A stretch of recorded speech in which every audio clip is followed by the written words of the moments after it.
नमस्ते, जय हिंद। देश दुनिया की खबरों के इस नए एपिसोड पर आप सभी का स्वागत है। जानते हैं बीते 24 घंटों में भारत समेत दुनिया में कौन सी बड़ी 10 घटनाएं हुई। उससे पहले हेडलाइंस।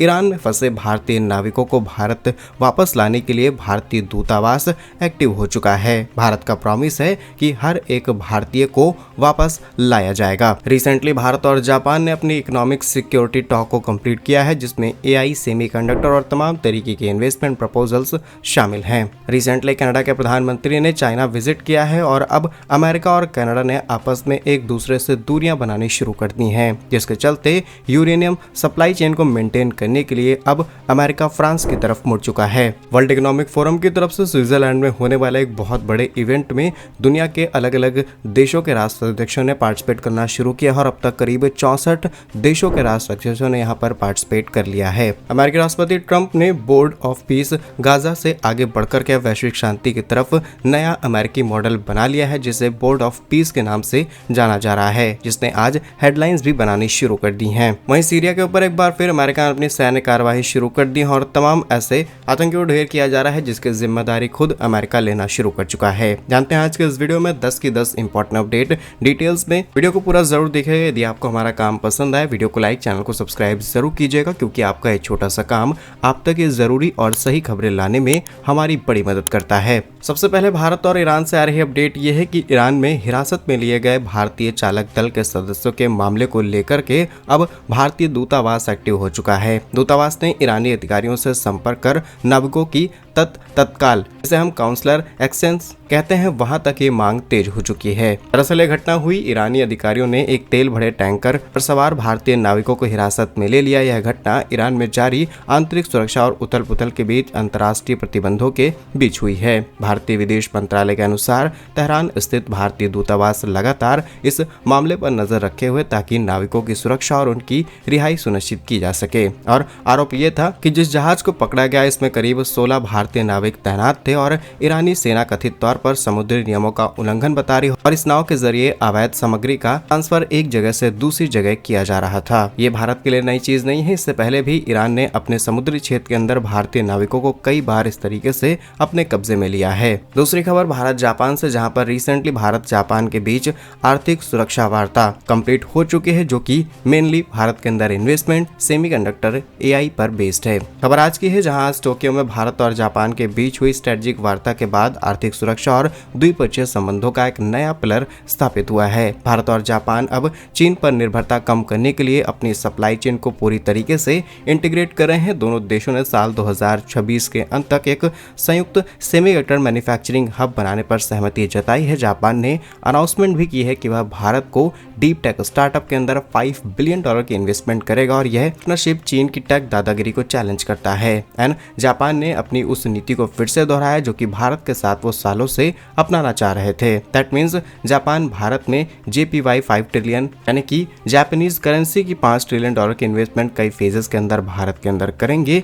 मेन सेक्टर्स इनके रहेंगे सेमीकंडक्टर, क्रिटिकल मिनरल्स और ग्रीन हाइड्रोजन। और रक्षा क्षेत्र के अंदर पार्टनरशिप करते हुए दोनों देशों की नौसेनाएं हिंद महासागर में अपनी ताकत को और ज्यादा मजबूत करेंगी। तीसरी इंपॉर्टेंट अपडेट अमेरिका फ्रांस परमाणु पार्टनरशिप से सामने निकल के आ रही है, जहां पर कनाडा, जो कि आज का समय बहुत बड़ा सप्लायर है यूरेनियम का, रूस भी काफी बड़ा सप्लायर है, लेकिन अब अमेरिका फ्रांस की तरफ मूव कर चुका है, क्योंकि कनाडा ने चीन के साथ नजदीकियां बढ़ा ली हैं और भविष्य में शायद आज जो वेनेजुएला के साथ हुआ है वो कनाडा के साथ भी हो सकता है, क्योंकि कनाडा की most of the securities America के हाथ कंट्रोल की जा सकती हैं। दरअसल फुलबिट्स की रिपोर्ट के अनुसार संयुक्त राज्य अमेरिका अब अपनी महत्वपूर्ण यूरेनियम संवर्धन, जिसे हम यूरेनियम इनरिचमेंट कहते हैं, इसकी सप्लाई चेन दोबारा मेंटेन करने के लिए फ्रांस के एक्सपर्ट के साथ जुड़ चुका है। रूस पर अपनी निर्भरता को कम करने के लिए अमेरिका अब फ्रांस के साथ मिलकर के परमाणु ईंधन का प्रोडक्शन करना चाहता है और समझौते के तहत फ्रांस की कंपनी ओरानो अमेरिका के अंदर कुछ नए प्रकार के प्रोसेसिंग और नए प्रकार के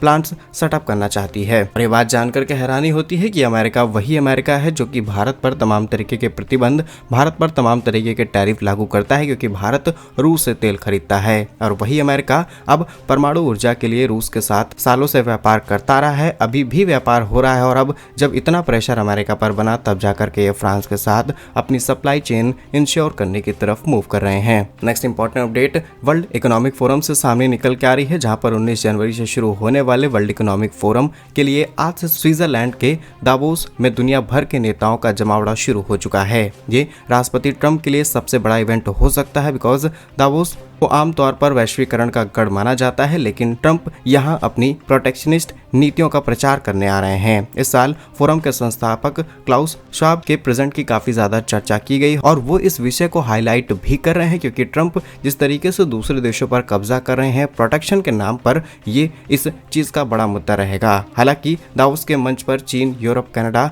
सभी यहाँ पर पार्टिसिपेट करेंगे और फेयर ट्रेड की चेतावनी भी ये सभी देश दे सकते हैं। अब भारत यहाँ पर किस तरीके से अपना स्टेटमेंट देगा, ये देखने वाली चीज रहेगी। फिलहाल अभी तक यहाँ पर 64 देशों से भी अधिक के राष्ट्राध्यक्ष पार्टिसिपेट कर चुके हैं। 1000 से भी ज्यादा अधिक कंपनी के सीईओ शामिल होंगे और दावोस में करीब 5000 से भी ज्यादा स्विस सैनिक तैनात किए गए हैं पूरी सिक्योरिटी को मेंटेन करने के लिए। दूसरी खबर भी ट्रंप के एक नए स्टेटमेंट, जिसे बोर्ड ऑफ पीस कहा जा रहा है, इससे सामने निकल के आ रही है, जहां पर आज की खबर है व्हाइट हाउस में आज आधिकारिक तौर पर घोषणा की गई कि अब नवनिर्माण यानी कि बोर्ड ऑफ पीस अब केवल गाजा पट्टी तक सीमित नहीं रहेगा, जबकि राष्ट्रपति ट्रंप ने इस बोर्ड को दुनिया भर के पुराने संघर्षों को सुलझाने का एक नया जनादेश दिया है। दरअसल ये बोर्ड संयुक्त राष्ट्र की पारंपरिक शांति स्थापना प्रक्रिया को दरकिनार करते हुए एक नई कोशिश है। ट्रंप का मानना है कि बहुपक्षीय संस्थाएं विफल रही और अब बिजनेस लाइक अप्रोच शांति के साथ समझौता किया जाना चाहिए, यानी कि ट्रंप संयुक्त राष्ट्र को किनारे करते हुए सिर्फ अपनी नीतियां पूरी दुनिया पर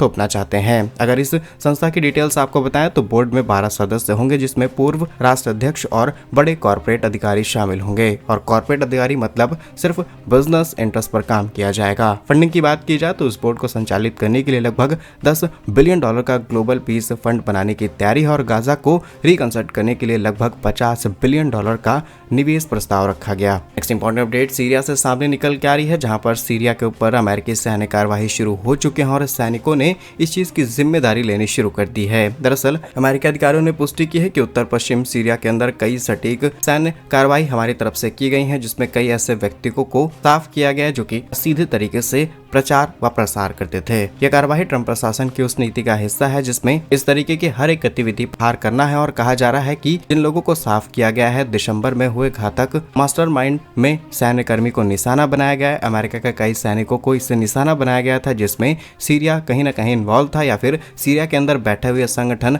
हर तरीके की जानकारी लेकर के अमेरिका को निशाना बना रहे थे। और आप जानते हैं कि अमेरिका पर जब भी किसी भी तरीके का ऐसी घटना होती है तो अमेरिका ढूंढ ढूंढ करके मारता है। वही काम सीरिया के अंदर देखने को मिला। हालांकि सीरिया के अंदर भी कई ऐसे ग्रुप हैं जिन्होंने इस पूरे इंसिडेंट को स्वागत किया है और भविष्य में अमेरिका ऐसी एक्टिविटीज करता रहे, इसके लिए सपोर्ट भी किया गया है। Next important update European union और मार्कोसुर से सामने निकल के आ रही है। दीज आर द कंट्रीज जो कि साउथ अमेरिकन कंट्रीज है और अब यूरोप इनके साथ व्यापार करने जा रहा है। जी हाँ, ये शायद आज की सबसे बड़ी खबर हो सकती है, क्योंकि अमेरिका को साइड किनारे करते हुए यूरोप साउथ अमेरिका के साथ व्यापार करेगा। दरअसल 18 जनवरी को यूरोपियन यूनियन और दक्षिण अमेरिका के ब्लॉक मॉर्सुर, जिसमें ब्राजील, अर्जेंटीना, पैराग्वे ने ऐतिहासिक फ्री ट्रेड एग्रीमेंट पर समझौता साइन कर लिया है। ये समझौता पिछले 25 सालों से पेंडिंग था, लेकिन ट्रंप की बढ़ती टैरिफ धमकियों की वजह से फाइनली ये डील फाइनल की जा चुकी है। अब इससे यूरोप को फायदा होगा। हर साल $4.5 बिलियन की बचत हो सकती है। यूरोप और मॉर्कोसुर के बीच में करीब 40% तक ट्रेड